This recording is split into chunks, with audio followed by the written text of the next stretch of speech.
Try किया, लेकिन जब वो उससे लगा कि वो नहीं काट पा रहा, उसने सोचा कि वो जला देता है। इसके लिए वो पहले से ही पेट्रोल जमा कर रहा था। 5 लीटर्स ऑफ पेट्रोल वो धीरे धीरे करके इकट्ठा कर चुका था। उसने क्या किया, उस पेट्रोल का यूज़ किया बॉडी को जलाने में। अब पेट्रोल एक बहुत फ्लेमेबल है, तो जब उसने पेट्रोल डाल के आग लगाई तो आग जो है फैल गई। उसको पता नहीं था कि इतनी बढ़ जाएगी, तो पूरे घर में फैल गई, घर जलने लगा। तो वो उसी रात भाग गया। घर जब जलने लगा, उसे कंट्रोल नहीं कर सकता, तो वो घर छोड़ के भाग गया। ये वही आग थी जब पड़ोसियों ने देखा और पुलिस को बुलाया। अब ये पकड़ जाता है। तो इसने बताया, पहले तो इसने झूठ बोला कि मुझे नफरत थी इसलिए मैंने मार दिया। भाई नफरत थी तो ये तो तभी एक्ट करना चाहिए था जब तुम्हारे साथ ये सब हो रहा था, सब कुछ नॉर्मल है, पेरेंट्स तुम्हें सारे रिसोर्सेज दे रहे हैं। मैं मानता हूँ कि उनकी गलती रही है कि उन्होंने नेग्लेक्ट किया। पेरेंट्स का कहीं ना कहीं फॉल्ट था, जब वो बच्चा था उसको उस पर ध्यान न देना। सोचिए, मदर खुद एक डॉक्टर थी, लेकिन अपने बेटे की मेंटल हेल्थ के ऊपर वो बिल्कुल ध्यान नहीं दे पाई।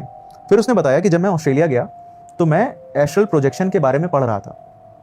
मैंने डार्क वेब सर्च किया, उसमें मुझे ऐसी चीज़ें मिली जिसमें मुझे इंटरेस्ट आना शुरू हुआ, और मैं वही चीज़ की प्रैक्टिस अपने घर वालों पे करने वाला था। और एस्ट्रल प्रोजेक्शन के थ्रू मैं जो है पावरफुल बनना चाहता था, इसीलिए मैंने वो डमी मंगाया।